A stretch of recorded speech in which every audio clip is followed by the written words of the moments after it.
Fala galera, tudo bem com vocês? Nós vamos falar aqui hoje sobre TVP e sua profilaxia nas cirurgias ortopédicas. E a primeira coisa que eu venho trazer a vocês é o conceito. O que é a TVP? TVP nada mais é do que trombose venosa profunda, ou seja, é a formação de trombos ou coágulos no sistema venoso profundo do paciente. Na maioria das vezes, esses trombos estão localizados nas veias dos membros inferiores, mas também alguns pacientes podem sim apresentar com trombose venosa nos membros superiores. E qual a importância? A TVP faz parte de um espectro de doença chamada doença tromboembólica venosa ou tromboembolismo venoso, em que um paciente que, por exemplo, tem uma TVP na perna, numa veia profunda da perna, por exemplo, ele pode sim ter esse trombo migrado pelo sistema venoso profundo e se alojar no pulmão, gerando então a famosa embolia pulmonar ou tromboembolismo pulmonar, que é uma importante causa de mortalidade no pré e no pós-operatório das cirurgias ortopédicas. E a gente vai trazer aqui inicialmente a famosa tríade de Virchow. Virchow descreveu há 150 anos atrás 3 pontos que levam o paciente a ter uma trombose venosa profunda. Quais são? Primeiro, lesão endotelial, ou seja, pacientes que sofreram tanto um trauma externo ou um trauma cirúrgico mesmo, em que ocorreu uma lesão endotelial. Esse paciente tem sim uma chance aumentada de uma trombose venosa profunda. Pacientes em estado de hipercoagulabilidade, ou seja, pacientes que têm mutação do fator 5 de Leiden, deficiência de proteína C ou proteína S, pacientes em uso de reposição hormonal, têm chance maior de trombose venosa profunda.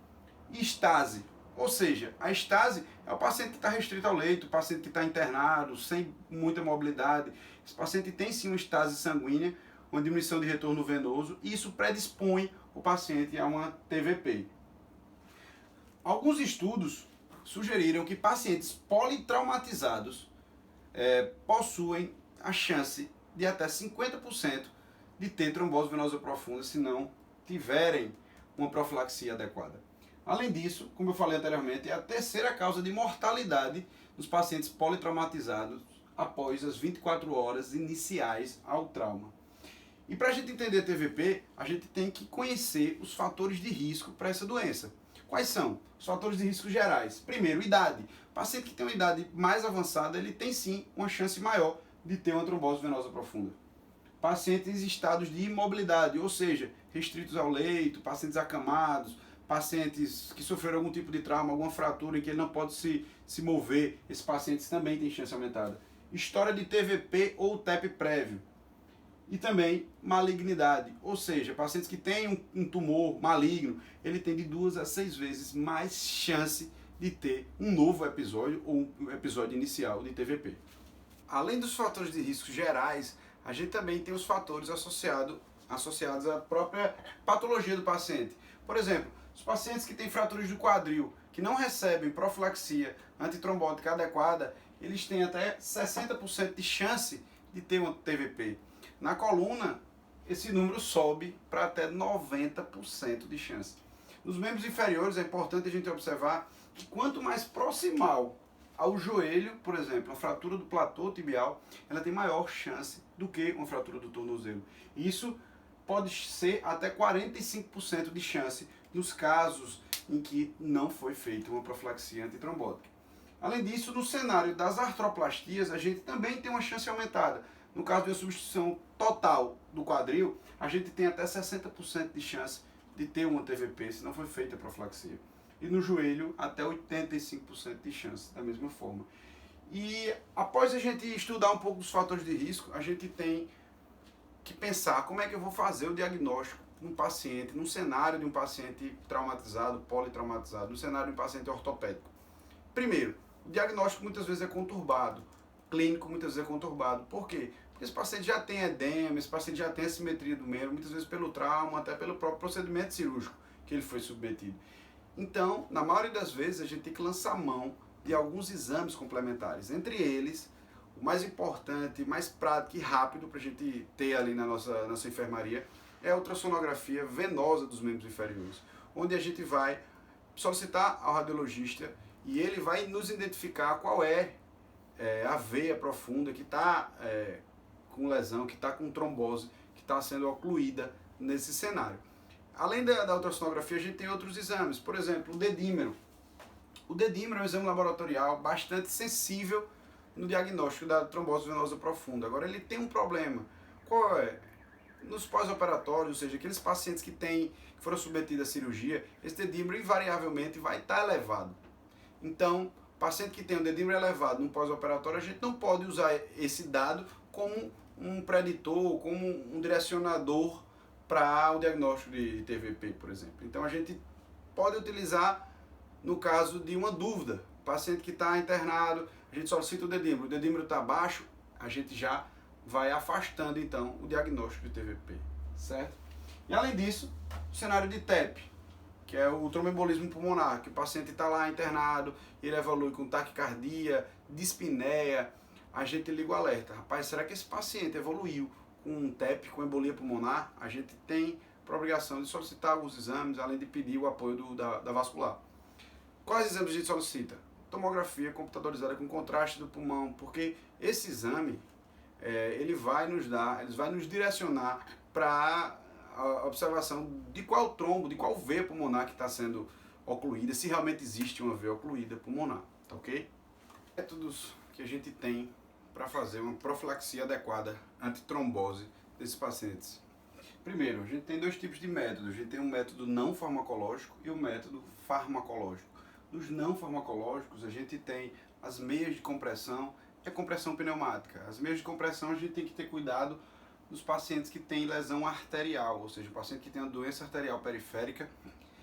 Muitas vezes esse paciente não pode usar uma meia de compressão, porque a irrigação arterial dele vai ficar prejudicada. E a compressão pneumática tem um problema, né? O custo. Na maioria das vezes a gente não tem acesso a isso aí com os nossos pacientes, mas são métodos eficazes para a profilaxia antitrombótica quando tem sua indicação junto aos métodos farmacológicos. E dentre os métodos farmacológicos, a gente tem algumas classes de drogas que a gente costuma usar.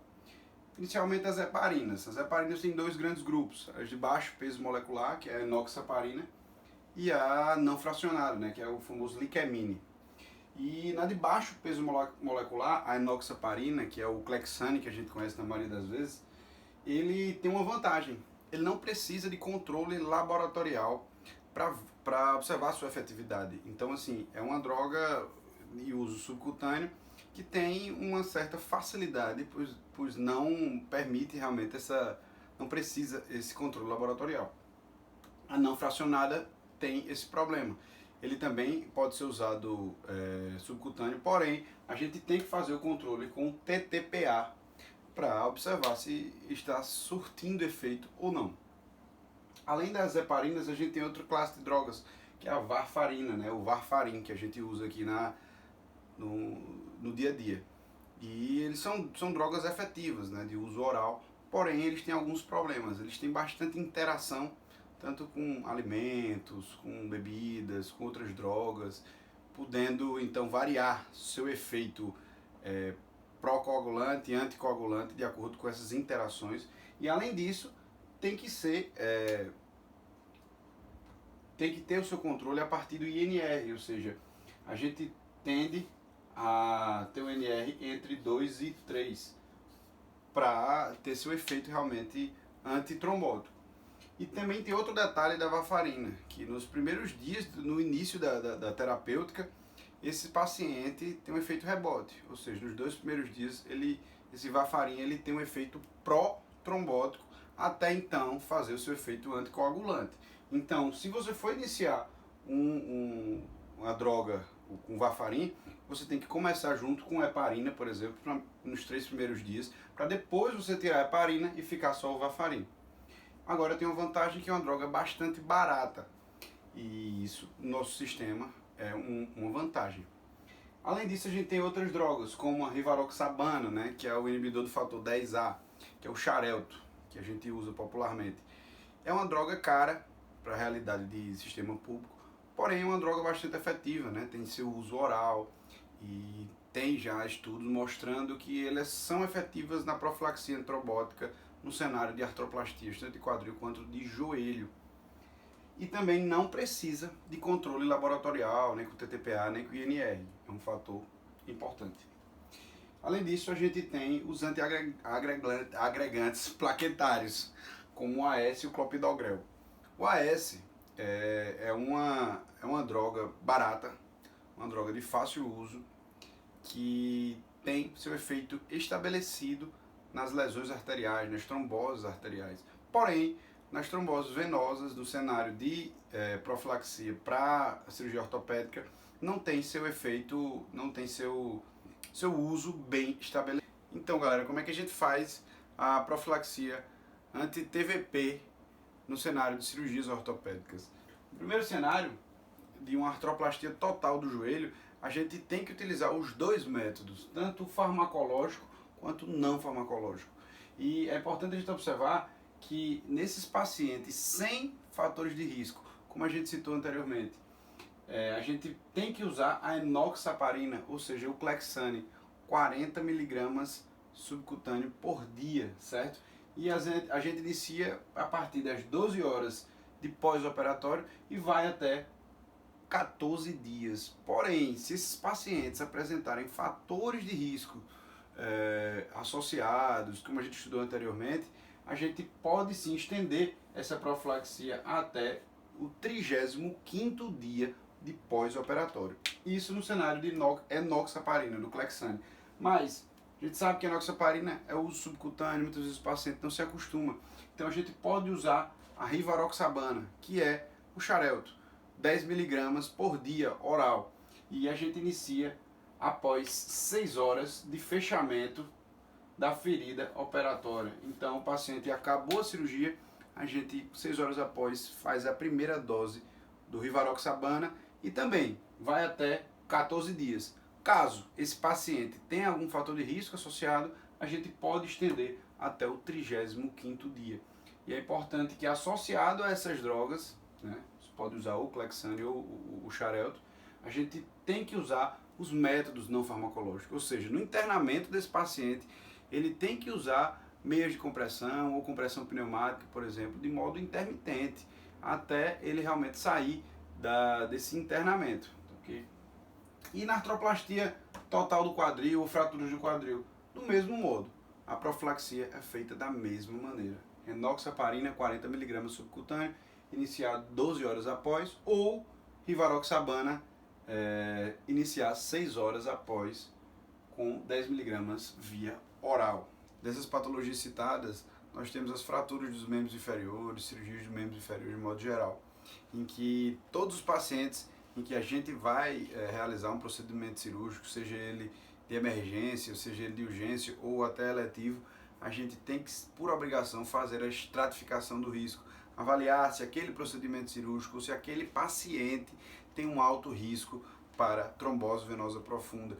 E caso esse paciente venha a ter um alto risco, a gente tem por obrigação de fazer a profilaxia com enoxaparina, rivaroxabana, de modo similar ao que a gente citou anteriormente.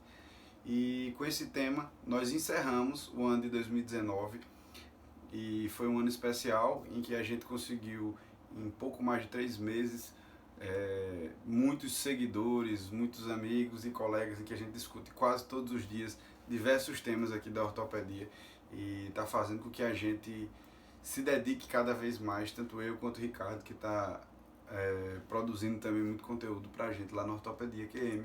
E peço a vocês que não assinaram o canal ainda, que o façam, pois a gente está tentando trazer para vocês temas fundamentais para o cotidiano do residente, do ortopedista de modo geral.